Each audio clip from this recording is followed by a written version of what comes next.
Hi guys, welcome back to Jessica Jones Recap.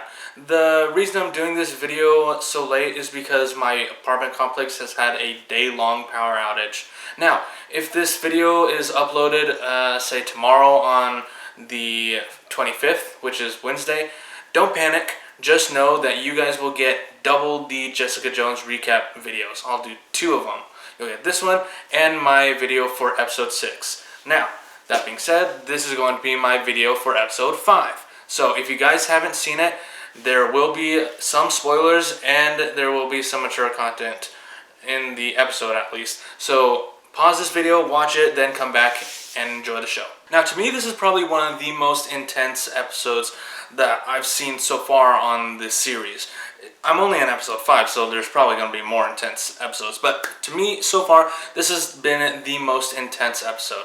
It starts out with Jessica following Malcolm, trying to see where he meets Killgrave. After observing him for a couple of days and finding the routine that him and Killgrave are doing, she goes to Trish and she devises a plan on how to catch Killgrave, how to capture Killgrave and prove that he exists. Now, Trish wants to use the help of her friend, or the person she's now boning, the police officer that was trying to strangle her and kill her. But Jessica gives in to Trish's insistence and decides to let him tag along. Now in the episode, we get to see something really cool. We get to see Jessica before Killgrave. We get to see how she was before Killgrave. Now, of course, this is a comic book to TV adaptation.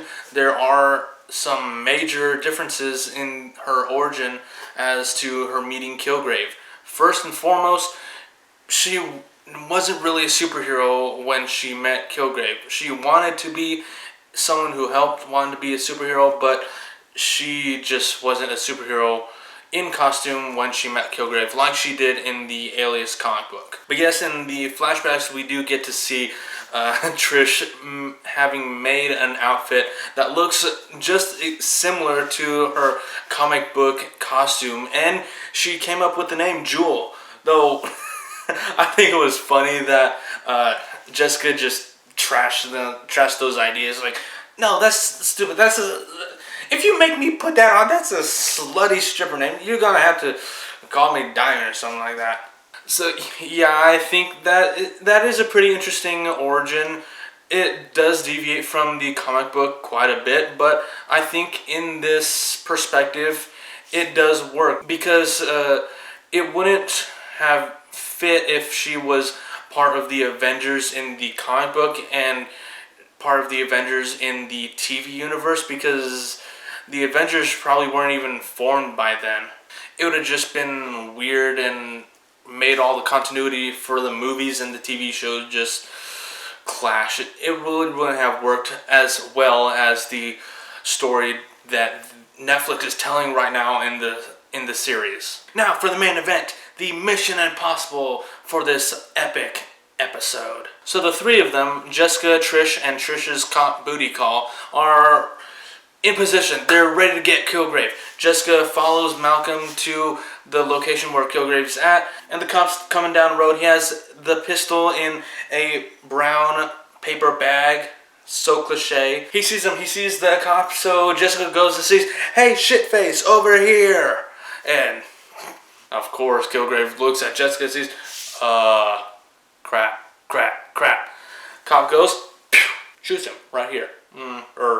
Tranquilizes him. So they get him in the car and go to the safe house. Jessica pounds on him to make sure he's alive, of course, because they need him alive. But before they can actually get him in the safe house, some security guards actually show up because they have a tracker on Killgrave. So there's 5, 6, 7 to 3. They tase Trish. They're tasing the cop. He's beating on them all.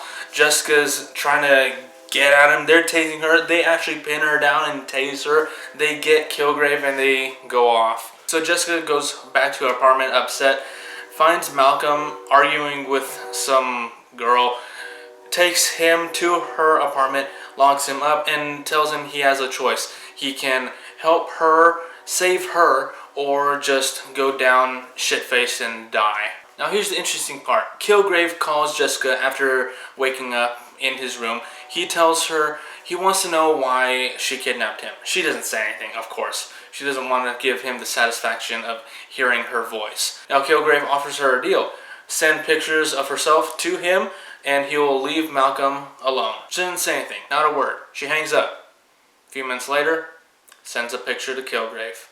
Now, only just having finished episode 5, this is probably the most intense episode that I've seen so far.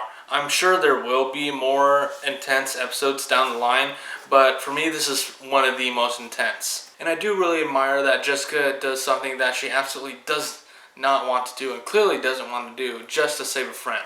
That's a superhero for you. Alright, so let me know what you guys thought of episode 5 in the comments down below. If you guys have finished this series already, let me know what you guys thought of it overall. But please, no spoilers. I'm now going to be watching episode 6. Now, if you enjoyed this video, hit the like button down there to let me know you liked the video. And don't forget to share this with your family and friends. And stay tuned for my video on episode 6. I'm Josh from Nerd Word, keeping it nerdy.